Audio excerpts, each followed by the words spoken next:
Exercise 1E. Question number 1. State Euclid's division lemma. Euclid's division lemma. Given positive integers a and b, there exist whole numbers q and r satisfying a is equal bq plus r, where r is greater than or equal to 0 but less than b। बच्चों ये है Euclid's division lemma. एक छोटे से example की मदद से समझते हैं ताकि आपको बहुत आसानी से समझ में आ जाए। देखिए यहाँ पर दो नंबर हैं, सपोज कर लिया एक नंबर 2 है और एक नंबर 7 है। आपको इनका एचसीएफ निकालना है, तो आप क्या करेंगे, इनको डिवाइड करना, तो आप 7 को डिवाइड करेंगे 2 से, 2 3 6। बच्चों यहाँ पर आ जाएगा 1। तो जो ये नंबर 7 है इसको आप किस तरह से लिख सकते हैं, आप लिख सकते हैं 7 इज इक्वल 2 इंटू 3, 2 इंटू 3 और प्लस 1 रिमाइंडर। देखिए 2 3 जा 6 1 7 आ गया। यही लिखा हुआ है A is equal B Q plus R, और यहाँ पर जो r की वैल्यू होगी वो 0 से बड़ी होगी या बराबर होगी, लेकिन हमेशा 2 से छोटी होगी। यानी इस केस में रिमाइंडर 0 बच सकता था या फिर 1 बच सकता था। जिससे डिवाइड करेंगे उस नंबर से रिमाइंडर हमेशा छोटा होगा। बच्चों ये थी यूक्लिड्स डिवीजन लेमा। बढ़ते हैं नेक्स्ट क्वेश्चन, क्वेश्चन नंबर 2 की तरफ। नेक्स्ट है fundamental theorem of arithmetic. Every composite number can be expressed as a product of primes and this factorization is unique। ये यूनिक होता है apart from the order in which the prime factors occurs। अब देखिए fundamental theorem क्या है।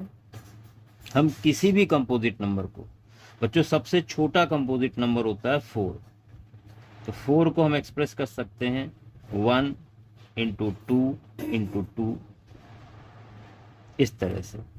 या आप ये कह सकते हैं जो 4 है वो किससे डिविजिबल है, 1 से, 2 से और खुद 4 से। यहाँ फैक्टर आप देख सकते हैं 2 से ज़्यादा पॉसिबल है, इसलिए ये कंपोजिट नंबर है। नेक्स्ट नंबर अगर हम 6 की बात करें तो 1 2 3 और 6, यहाँ भी 2 से ज़्यादा, इसलिए ये भी एक कंपोजिट नंबर को रिप्रेजेंट कर रहा है। सबसे छोटा कंपोजिट नंबर याद रखिएगा 4 सबसे छोटा कंपोजिट नंबर होता है। कंपोजिट नंबर वो नंबर होते हैं जिनके फैक्टर 2 से ज़्यादा होते हैं। सबसे छोटा कंपोजिट नंबर 4 है। बच्चों यहाँ पे क्वेश्चन नंबर 3 में आपको प्राइम फैक्टर 360 के पता करना है कि 360 के प्राइम फैक्टर क्या होंगे। तो 360 देखिए बहुत आसानी से हम आपको बताएंगे। यहाँ पर जैसे 36 लिखा हुआ है तो 36 को आप लिख सकते हो 2 2 जा 4 3 जा 12 3 जा 36, और ये 0 यानी 10 है, इसको आप 2 इंटू 5 लिख सकते हैं। इस तरह से आसानी से आप प्राइम फैक्टर पता कर सकते हैं। इसको आप लिखेंगे किस तरह से, 2 is to power 3 into 3 is to power 2 into 5। बच्चों ये हो गए प्राइम फैक्टर 360 के। क्वेश्चन नंबर 4 की तरफ बढ़ेंगे। क्वेश्चन नंबर 4 में आपसे बोला गया है ए और बी दो प्राइम नंबर हैं। एक है ए जिसको आप ए इंटू 1 लिख सकते हैं, एक है बी जिसको बी इंटू 1 लिख सकते हैं, और इसका आपको एचसीएफ पता करना है। बच्चों एचसीएफ क्या हो जाएगा, तो आप लिखेंगे एचसीएफ इज इक्वल, कुछ भी कॉमन नहीं है इसलिए 1 इसका एचसीएफ हो जाएगा। क्वेश्चन नंबर 5 जहां पर आपसे बोला गया है ए और बी प्राइम नंबर हैं, इनका एलसीएम पता करें। तो ए को तो ए ही लिख सकते हैं, बी को आप बी लिख सकते हैं। बच्चों एलसीएम क्या हो जाएगा, एलसीएम जो दोनों में हो तो ए इंटू बी, यानी एलसीएम हो जाएगा ई बी। बच्चों नेक्स्ट क्वेश्चन की तरफ बढ़ेंगे। क्वेश्चन नंबर 6 में आपसे कहा गया है a product of two number is 1050, यानी a इंटू बी आपको दिया है 1050 और आपसे बोला गया है HCF 25 है। आपसे बोला गया है एलसीएम फाइंड आउट करें। बच्चों आपको रिलेशन पता है, HCF into LCM is equal होता है a इंटू बी। यहाँ पर आप h की जगह 25 लिखेंगे into L is equal a into B 1050। बच्चों यहाँ से h कितना आ जाएगा, तो सॉरी l आ जाएगा एलसीएम 1050 डिवाइडेड बाई 25। 25 4 जा 100 और 25 2 जा 50। तो ये आ गया आपका एलसीएम। बच्चों बढ़ते हैं क्वेश्चन नंबर 7 की तरफ। Question number 7, what is composite number? Composite number are the numbers which have factor more than 2। For example शुरुआत से बात करते हैं, जैसे 1, तो 1 ये नेचुरल नंबर है, क्योंकि 1 तो खुद 1 से ही डिविजिबल है। अगर हम 2 की बात करें तो 2 के जो फैक्टर होंगे 1 और 2 होंगे, तो 1 से डिविजिबल है और 2 से डिविजिबल, इसका मतलब ये प्राइम हो गया। 3 1,3 ये भी प्राइम हो गया। 4 1 2 और 4 से डिविजिबल है, ये आपका कंपोजिट नंबर हो गया। बच्चों ध्यान दें, 1 से बड़ा होना चाहिए, 1 के बाद जितने भी नंबर हैं ये आपके या तो प्राइम नंबर हैं या तो कंपोजिट नंबर हैं।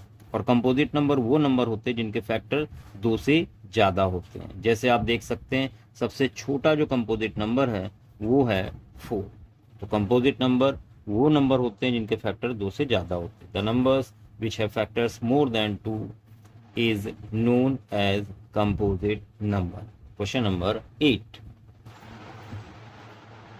if A and B are relatively prime, then what is their HCF?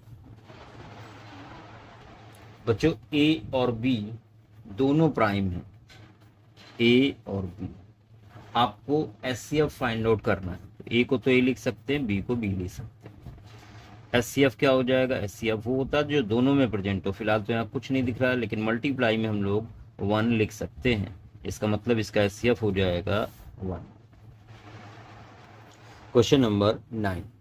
If a rational number a upon b has a terminating decimal expansion, यानी ये terminating decimal है, what is the condition to be satisfied by b?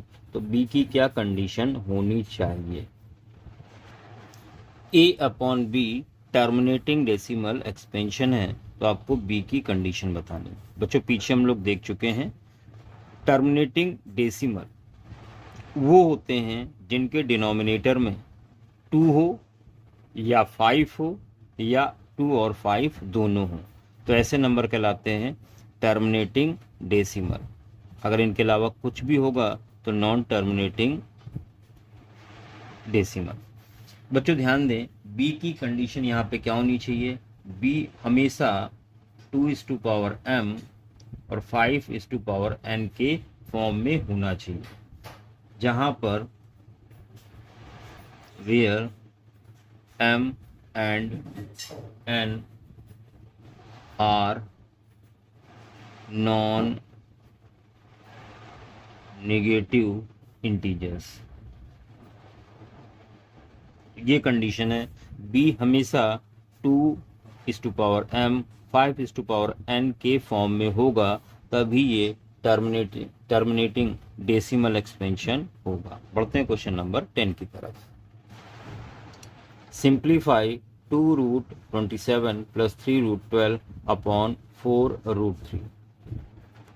बच्चों यहाँ पे आपको ये दिया गया है, आप फिलहाल फैक्टर कर लें। तो 2√27 को आप लिख सकते हैं 3 × 3 × 3 प्लस 3√12 को लिख सकते हैं 2 2 जा 4 3 जा 12 अपॉन 4√3। बच्चों ध्यान दें, अगर रूट के अंदर कोई नंबर 2 बार है तो एक बार बाहर आ जाएगा, तो इससे 3 बाहर आएगा, तो 3 टू जा 6 और रूट 3 बचेगा, प्लस यहाँ 2 बार 2 है तो एक बार 2 बाहर आएगा, 3 टू जा 6 और रूट 3 बचेगा अपॉन 4 रूट 3।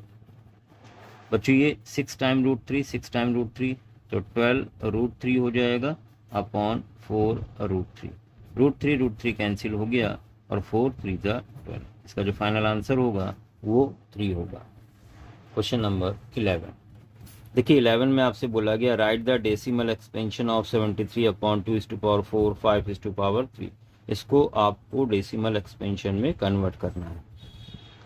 बच्चों ध्यान दें, आसान करने के लिए आप पावर सेम बना लें। 73 अपॉन 2⁴ 5⁵3। देखिए 2 की पावर 4 है, 5 की पावर 3 है, तो हमने क्या किया, एक 5 से मल्टीप्लाई और डिवाइड कर दिया, तो 5 की पावर भी 4 हो जाएगा। बच्चों इसको आप लिख सकते हो 5 3 जा 15, एक बचा 5 7 जा 35 और 1 36, ये आ गया। नीचे हो गया 2 की पावर 4 इंटू 5 की पावर 4। बच्चों इसको आप लिख सकते हो 365 और एक ब्रैकेट में 2 इंटू 5 की पावर 4 यानी 10 की पावर 4। इसका मतलब ये हुआ कि ये 10,000 लिखा हुआ है, तो 4 डिजिट के पहले डेसिमल लगा लें, 1 2 3 4, यहाँ ये इसका डेसिमल एक्सपेंशन हो गया। बच्चों आसान सा क्वेश्चन आपको क्लियर हो गया होगा। बढ़ते हैं क्वेश्चन नंबर 13 की तरफ। Question number 13, is it possible to have 12 number, show that there is no value of n for विच 2⁴n and 5⁴n ends in 5। आपसे बोला गया है यहाँ पे n की कोई भी ऐसी वैल्यू नहीं है कि इसका जो कंप्लीट सोल्यूशन है उसकी एंडिंग 5 से हो। बच्चों ध्यान दें, 2⁴n 5⁴n, इसको आप क्या लिख सकते हो, इसको लिख सकते हैं 2 into 5 whole power n।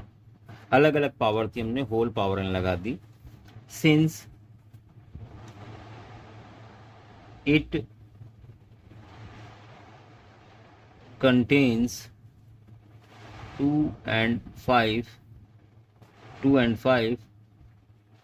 only, therefore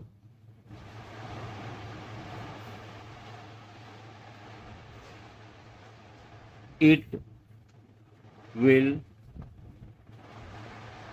end with 0। हमेशा इसकी एंडिंग 0 से होगी।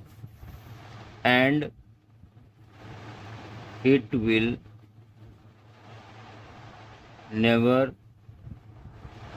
end with 5 से इसकी एंडिंग कभी नहीं होगी, क्योंकि 5 से एंडिंग होने के लिए इस 2 की जगह भी 5 होना चाहिए। तो इनकी ऐसी कोई वैल्यू नहीं है जिसके लिए इस पूरे की जो एंडिंग है वो 0 पे हो, 5 पे हो।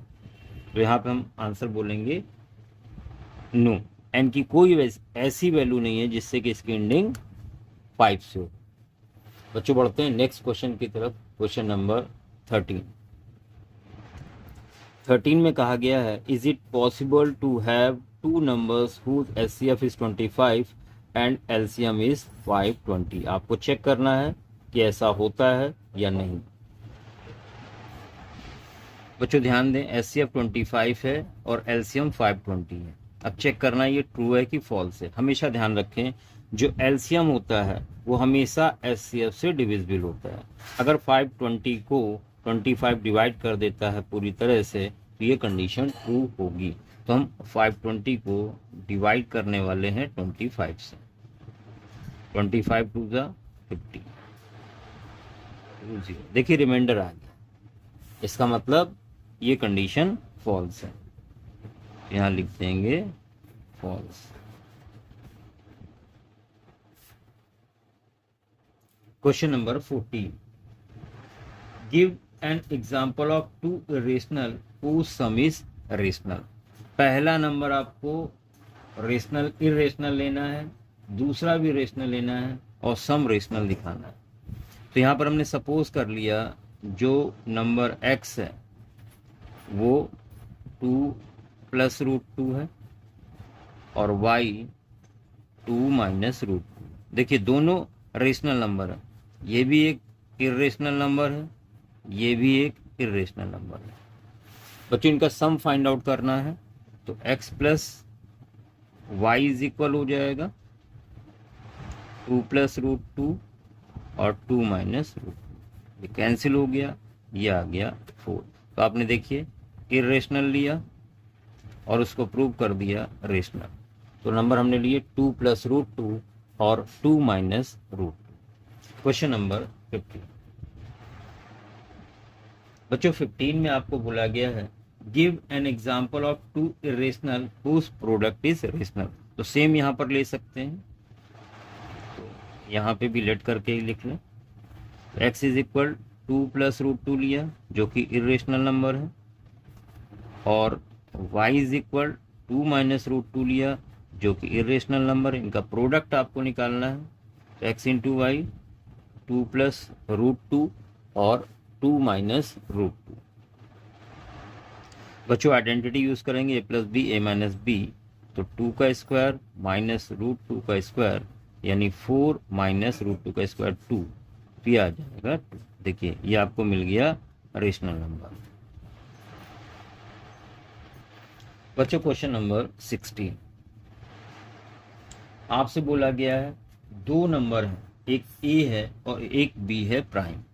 तो a को तो हम a ही लिख सकते हैं, b को b लिख सकते हैं। आपसे एलसीएम पूछा गया है। बच्चों एलसीएम क्या होता है, जो दोनों में दिख रहा हो लिख लो।